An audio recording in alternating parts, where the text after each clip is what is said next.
Good morning, everybody, and happy Monday for those that are joining us live on Facebook. And if you're watching the replay, give me a hashtag replay, leave a comment, say hello.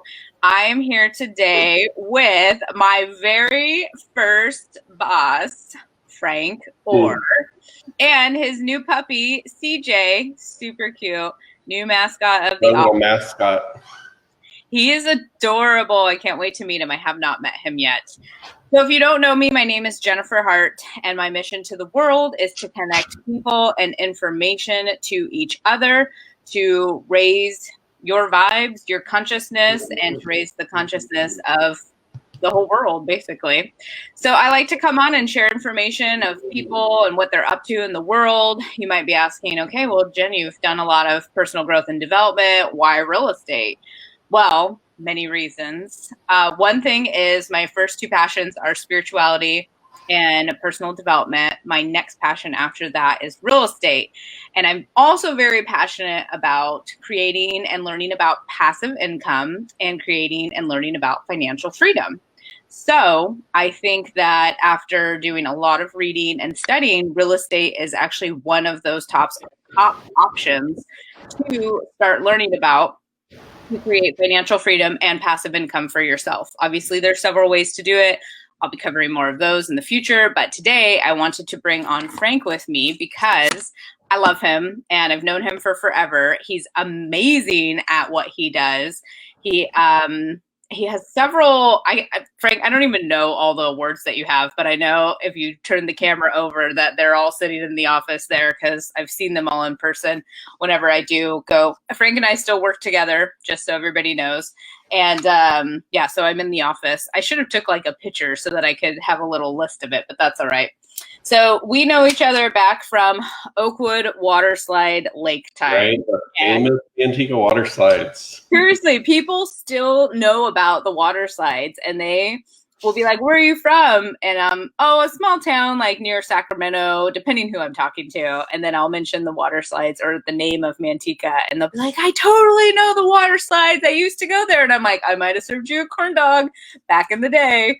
So we've been in touch ever since. We're always working in and out of different businesses together, which is hilarious. So it's been 23 years that we've been working together, which is just crazy. Yeah, it has flown by. It seems like yesterday. And just thinking about all the different things that we did, even when, when we started out kind of in this industry, you and I thought like, oh, let's do loans. Yeah.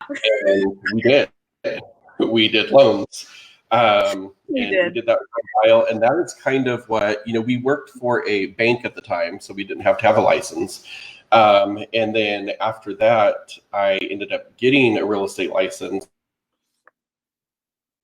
so I could work with a broker doing some stuff with that. That's kind of how I got started into real estate, because it was more a hobby, because I really enjoyed the aspects of it and helping people find homes and whatnot.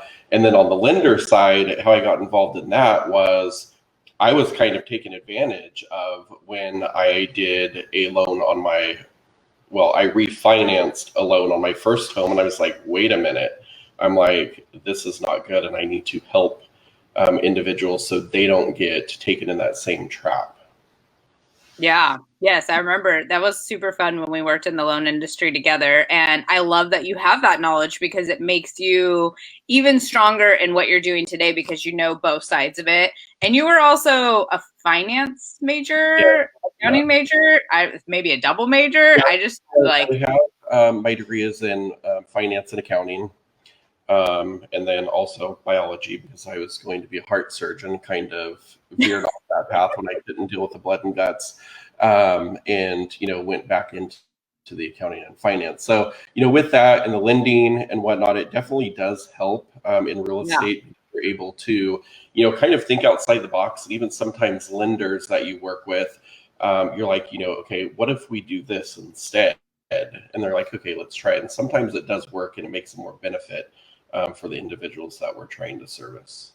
Yeah, whenever I'm, recommending people to work with you, I always am like, okay, well, here's why, because he has the lending background, the accounting and finance. So and strategy is, I think, your number one strength from the Clifton Yeah. Strength Finders that I made you take.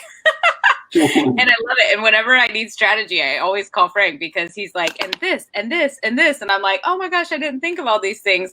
And I want to mention too that I absolutely freaking love and adore you because you helped me on my bucket list to move to San Diego. I shared my bucket list that I made 8 years ago when I was turning 30, and I was feeling really, really lost in my life and unfulfilled. And I knew that there was something more, and I'd always wanted to do all these things. So I shared it on Facebook, and Frank calls me and he's like, all right, come over. I'm making you dinner. We're working on your resume. We're getting you the heck out of here. And seriously, like life-changing things happened when we did that. And from there, it just like spiraled. So I wanted to throw that in because I'm forever grateful.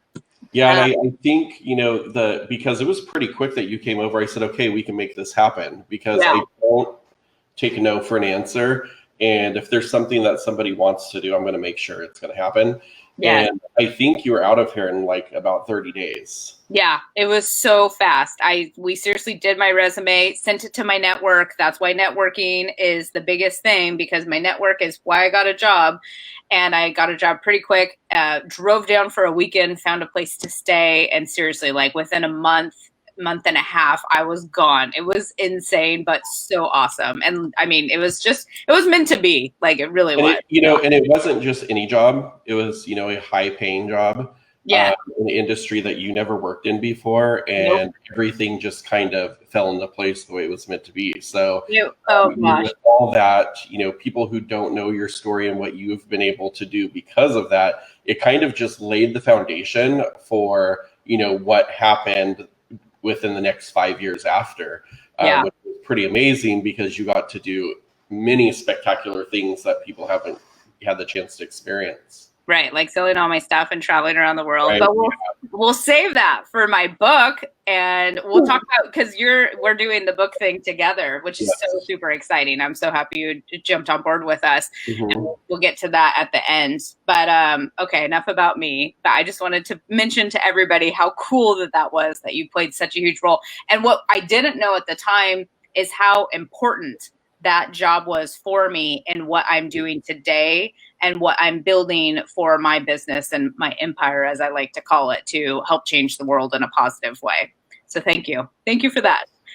All right, so let's move on to what's going on in real estate and the market right now. I feel like I hear a lot of people asking, thinking, should I buy? Should I sell?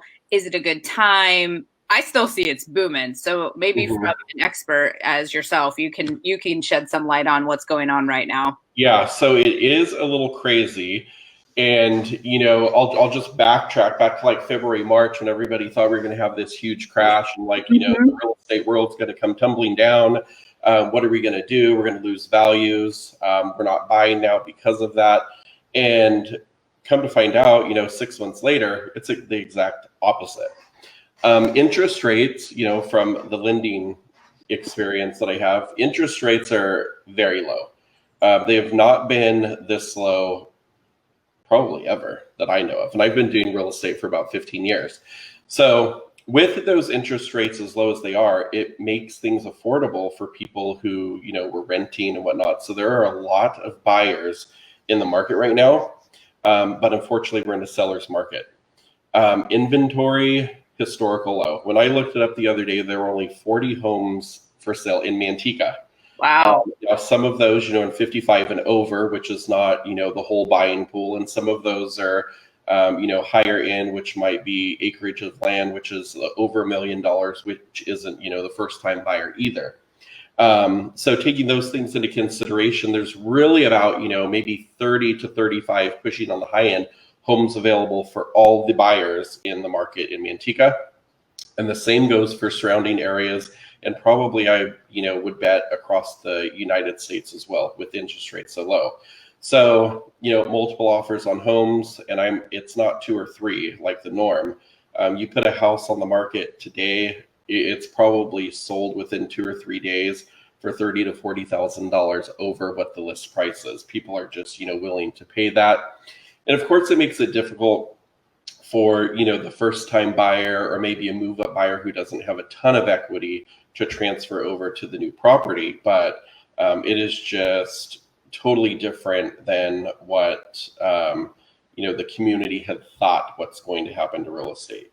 You still hear people talk about, oh, there's going to be a crash. There's going to be a crash. I don't think that we're going to see a crash. What we will see is a market correction because interest rates will not stay as low as they are now for, a long period of time.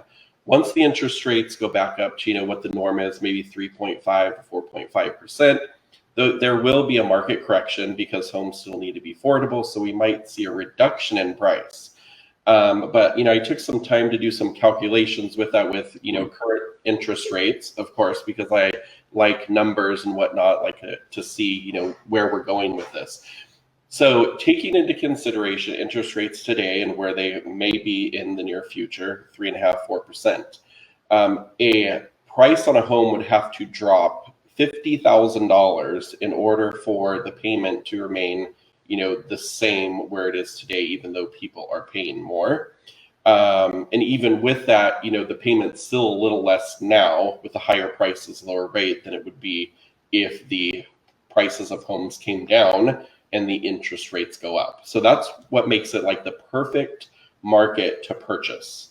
It's a little competitive. You might have to get a little creative when you write your offers, but for those of us in the industry, which, you probably have heard the 80-20 rule that 20% of agents do 80% of the business.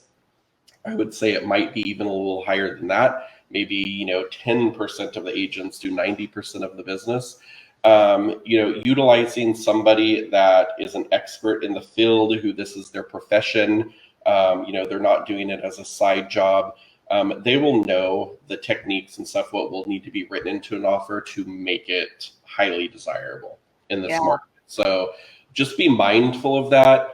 If you're out shopping for a home or if you're thinking of selling as well, because, utilize someone who this is their career, their passion. They will make, your dreams come true when, dealing in this type of market. Yeah, that's really good information. I think it's really important because I always think of that now when you have educated me on the difference of someone who does it just here and there versus I see all the knowledge that you have. I see the relationships that you have with other realtors also. And all of those things can make or break a deal. Right. It's really important. So the one thing, well, I was going to touch on this later, but since you brought it up now, is interviewing agents. I see a lot of people go, oh, my friend's cousin's husband does it, so I'm going to go with them. And, that's cool, but did you interview agents? And, obviously Frank's always open for interviews. He understands the importance of interviewing agents because people should find a right fit for them. And we were talking about this the other day. We're not all a right fit for everybody. So it's like, take the time, do your homework, check everybody out, see your options, and make a decision based off of that, not always just, oh, I know this person or this person. Right. And with that being said, too, it's like, I've done transactions for friends before. And the hardest thing with that is, I make them understand that this is business, this is outside of the friendship. And there are things that have to take place. And obviously, I kind of need to interview them, whether I know them or not, because what goals are they trying to achieve? Right. If, you could interview me all day and I could spew things out that you're going to be like, oh my God, that's a great idea. Yes, we should do that. But unless I know what your goal is and what you're trying to do, I am not able to do my job. Yeah. So it's actually, a listing appointment or whatnot for me is a time for me to interview you to find out, where do you need to go from here? What are you looking at? What are your options? And, I have had clients before that have come to me, buyers and sellers, hey, this is what we want, but we don't know how to get there. And just a little manipulation with numbers, you could do things because we have lenders telling the seller, no, you can't afford to buy this house. I'm like, well, you have enough equity. Let's talk to them about buying down the rate and not putting as much money down. And lo and behold, here we go. We're in the home 30 days later. And this So is where your strategy comes in so handy. And someone commented impossible goals. And I just want to say there's no impossible goals, there's impossible timelines. No, if you think there's an impossible goal, call me and we'll walk through it and we will, make that impossibility become reality. Because there's a way to fix everything for sure. Yeah. Okay. So I'm going to take it back now. So you were talking about how there's not enough houses on the market. So Right. we need to get some sellers out there selling their homes, because there's tons of buyers that have, they want to buy a house. And so today we wanted to talk about, in the future, we'll talk about the buyers then, but today I wanted to talk about the sellers and how can people get the most money for their house, or how can they set up their house to be the best selling possible? Yeah. So you and I have discussed a little bit about this, and I provided you with a kind of report that we have about 27 tips that you could do to, get the most for your home, get your home ready, make it desirable for others. And of course, there's not time to go through all 27. So I'm just going to talk about 3 that kind of stand out to me. And one of them is, identify the reasons why you are selling your home. It's like, what goals are you trying to achieve? Is it the right thing to do? And then, in coming up with those, also keep them to yourself. Because if you, and this just goes for most agents, not myself, because I'm a little more diligent in making sure that information is not passed out to a potential buyer for your home of what the reasons why this little guy wants to back up on my. I know my cat's outside the door crying, so I'm gonna have to. What are you guys doing? So yeah, he is quite the little lover. So he doesn't want to be put down. So those reasons, because I'll be reading through postings on MLS. Oh look. By the way, everybody, this cat was found at Frank's office. I rescued. Yes. And it was injured. And Jen was like, I have to help this cat and rescue it. So, she did just that. She captured it. She got all vet appointments and some surgeries, which were not cheap. And now that the cat is very healthy and living its best life. I know. Obviously, we're super pet lovers here with our household and team mascots. Okay, sorry. Right? Yeah.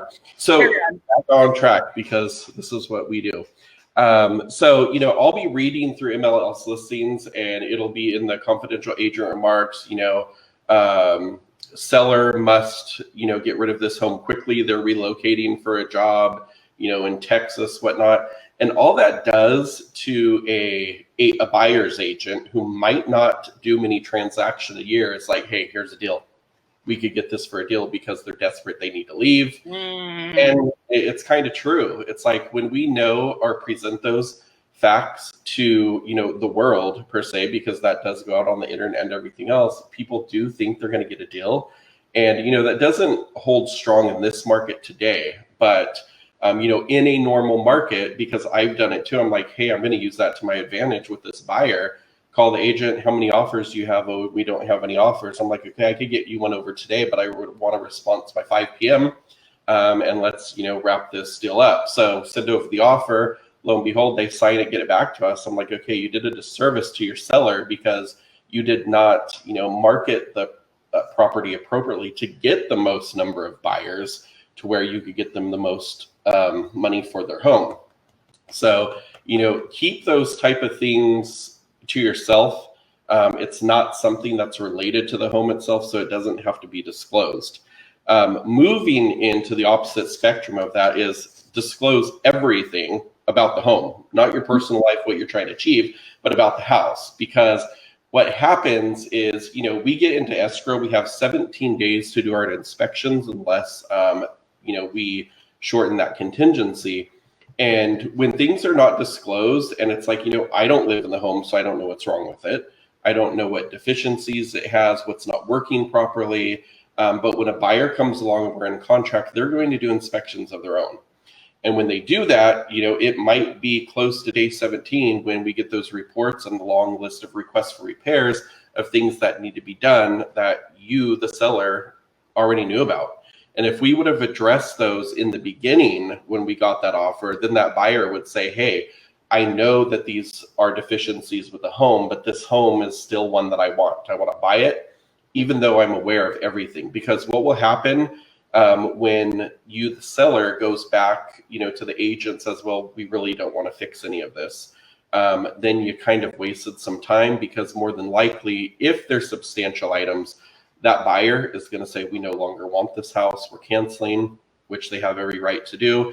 And we're back on the market with wasted practically 3 weeks of your time, which is not something that we want to do, because, the goal is to sell your home for the most amount of money in the shortest amount of time. And the third one is one that everybody knows, but sometimes you're just not mindful of. And once again, it's because you're in the house every day. The way you have to kind of interpret the way that somebody is going to see your home from the moment they they drive up to the home and walk through it until the time they leave. So there are kind of emotions involved when they're doing that. It's like when you drive up to the house, it's like, what are you seeing? It's like, oh, is the landscaping well maintained? What's the condition of the home? Is there, is it freshly painted? Does the paint look new? Is it, peeling paint, whatnot? How does it smell? Yeah, I'm getting to that one, because we've had some that are, a little, they kind of put you off a little when you walk in that door and get that walk right in your face. And then when you're, walking through a home, people think to themselves, can I live here? Do I see myself living here?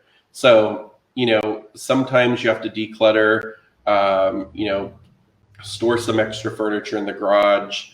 Some people like a lot of knickknacks and whatnot. So sometimes it's best to, take some stuff down to where people can imagine themselves in there, rather than, oh my God, there's so much stuff in this house, I don't even know, what to do with it, because it's overwhelming. It turns them off. Yeah. And then, like Jen mentioned, another aspect is smell.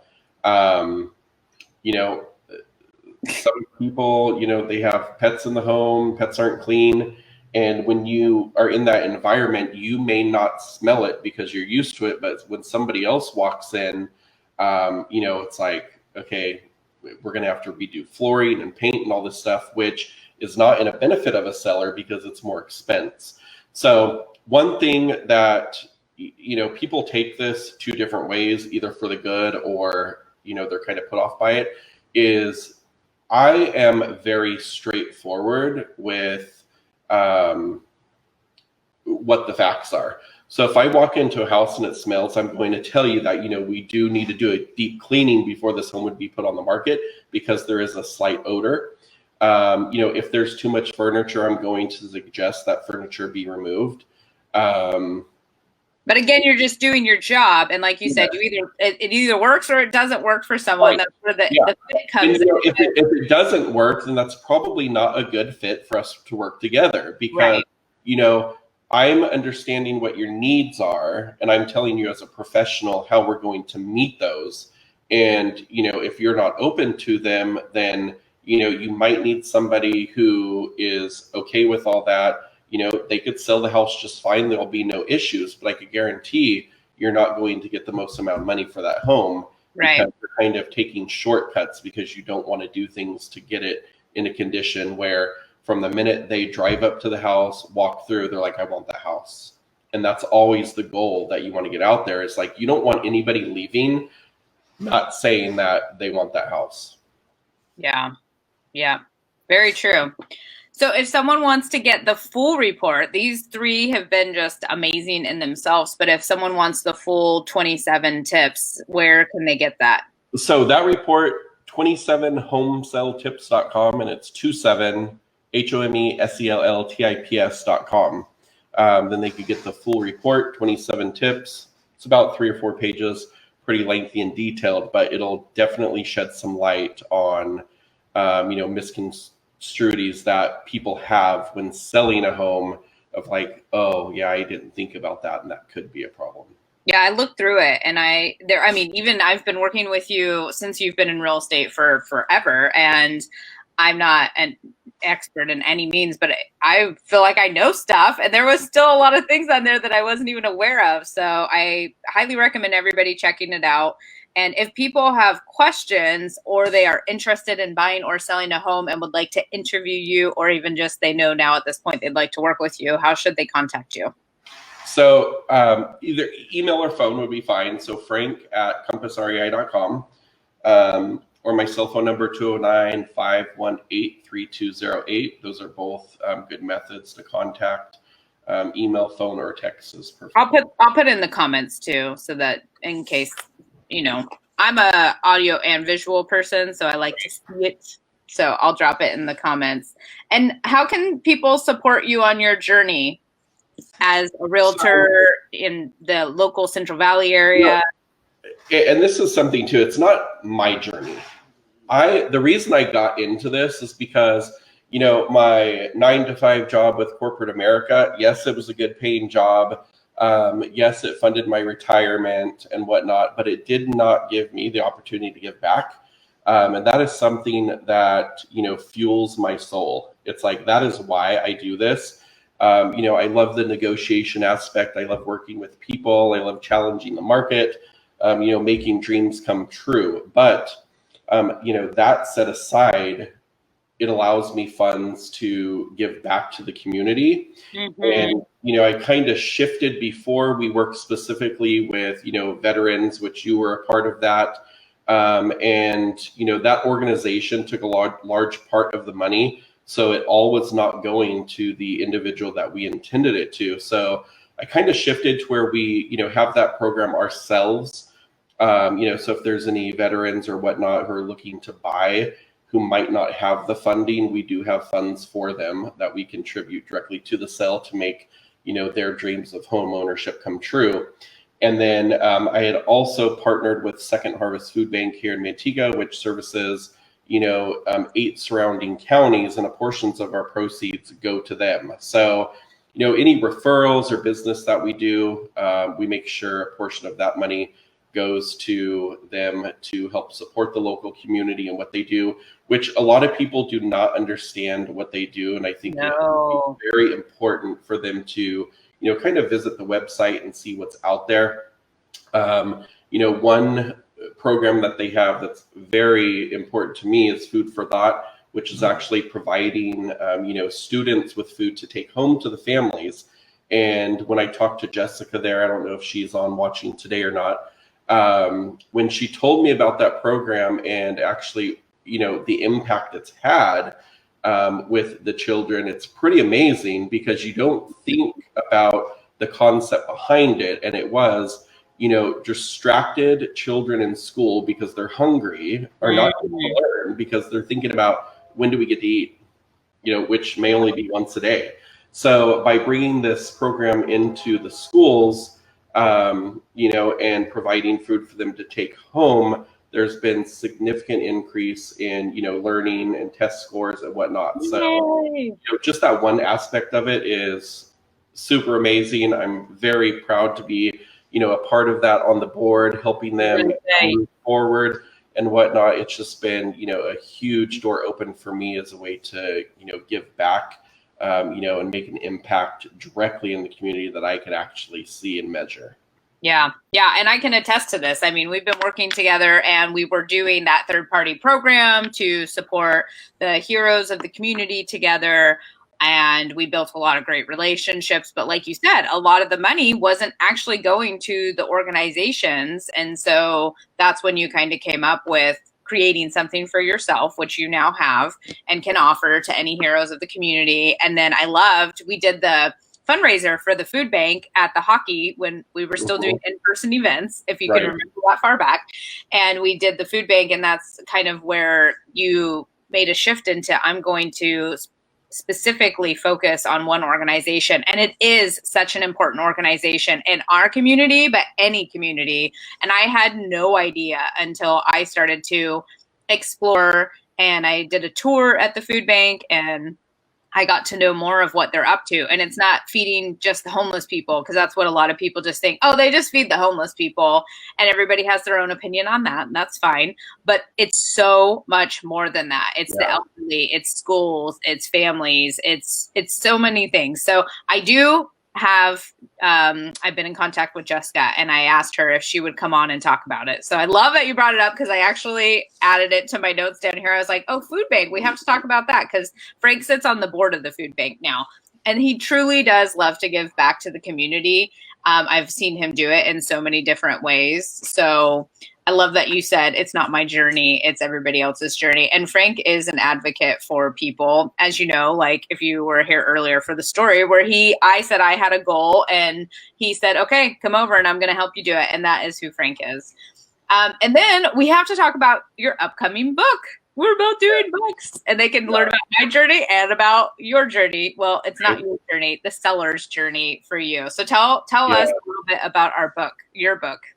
Not our book. When you look at real estate statistics, and I just pulled some for Manteca alone last year. I think there's 640 something homes sold, and when you look at the number of agents involved in those transactions, there were probably 600 agents who only sold one home each in Manteca alone, which is kind of disservice to those individuals, because those agents doing 1, 2, 3 transactions a year are not going to have the expertise that those of us do who do this full time. We come to an office, we work 50, 60 hours a week, and there's enough out there to provide the service to those who may not get it. And that's another reason why a lot of people do not use the same agent over and over, because they have bad experiences. I walk into that a lot when I go on either a buyer or listing presentation. They want to talk about how horrible the experience was with the agent that they used either to sell the house that they had or to buy. And what I hear from my clients is, this was the smoothest transaction we ever had. There were no issues. That's because we don't let people know what issues are. We solve them before they become a problem. And, it just makes it, because it is a very stressful transaction. You are either buying or selling the largest investment that you have. And, our goal is to make sure that it's a successful one and that you're happy with the outcome. So, it's just very important to, do your research. And that's kind of what I'm going to provide information on is, what should you be looking for? What type of questions should you ask? What emotions are you going through that, maybe the realtor doesn't know? And on the flip side, what's the realtor thinking? It's like, how are we going to tackle this? How are we going to get them to the end result that they desire the outcome to be? It's like, early on, when I first started full time, I was like, oh my God, when's that next commission check coming? Because I have bills to pay. Okay. Which was very stressful. And until the moment where I said, I'm not going to concentrate on that, because I know that, this is what I'm supposed to be doing, and that part of it will come. And my concentration became on, making sure that all goals are met, and the reward for that at the end, it comes in the form of a payment. Now how we run the business here is a little different than, most realtors, because, that commission check that comes in obviously has to go towards the mortgage for the building,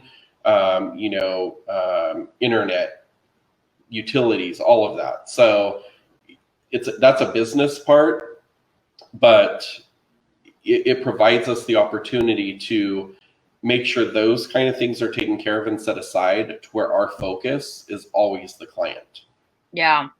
So there's going to be, we've started about a week ago on our books. Yeah. As we go through, it's a learning experience, just like selling a home. It's like, I've never written a book before, so I'm not the expert, but we are working with an expert who has done this before, has written books, published author.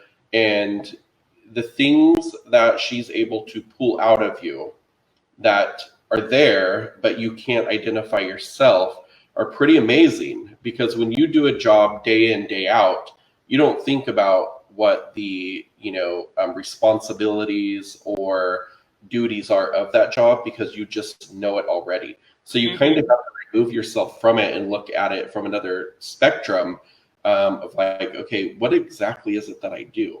So, pulling those things out of me, making notes, talking to other people in the group, who, the one I have this week was just God sent, because she, stated something to me, and I'm like, oh, I did not think about that. This is huge. It will definitely be incorporated into my book, and it'll be great for, people to hear and understand, the aspect, looking at it from, the consumer standpoint. Yeah. So it will be, it's a work in progress. It's probably going to change from what I thought it was going to be in the beginning to what it was supposed to be anyway, without knowing, because, I might be the writer of this, but I'm not in control of what the final outcome will be. And I'm just trusting in that it will be, a huge benefit to anybody who picks it up and reads it. Yay, I'm so excited that you said yes. It's so fun to be on yet another journey again. And he was saying his person for the week, each week we have accountability partners to help us in seeing other perspectives and gathering ideas. So I love that you said that you had like a big aha moment from it. And I'm excited. So we'll have to have you back, of course, and we'll talk, throughout. It's 12 weeks total, our book program. So we'll talk throughout the program. I'll have you come back. We could do another chatting about buyers and how can you help buyers. And then also we'll talk about where the book is at that time and how it's progressed along. Right. And for, all the buyers out there, if you guys are paying rent, there are ways to buy without any money. So we just helped another family who will be closing this week on a home in Modesto that was told that they needed $18,000. We got them into that home for less than $3,000, and they're going to take ownership of it, I believe, either Wednesday or tomorrow or Thursday. And I'll be handing over the keys, which is, the most gratifying part of the job. Is like, that is amazing. Home. Yeah. Oh, that's so awesome. Well, thank you so much for taking the time this morning out of your busy schedule. I know how busy you are, and bringing on little CJ. He's so cute. I can't wait to meet him. And I'll drop comments. He's going nap, yeah. I'll drop your information in there. If people have questions or comments, they can email you, and I'll put the 27homeselltips.com website so that if people want to get further information on selling their home, like how to make it the most appeasing, then they can check that out as well. Cool. Yeah, just truly eliminating the problems out of listing the home that come up later that, just cause everything to go awry. So, they could definitely get that report. Okay. Thanks everybody for joining us.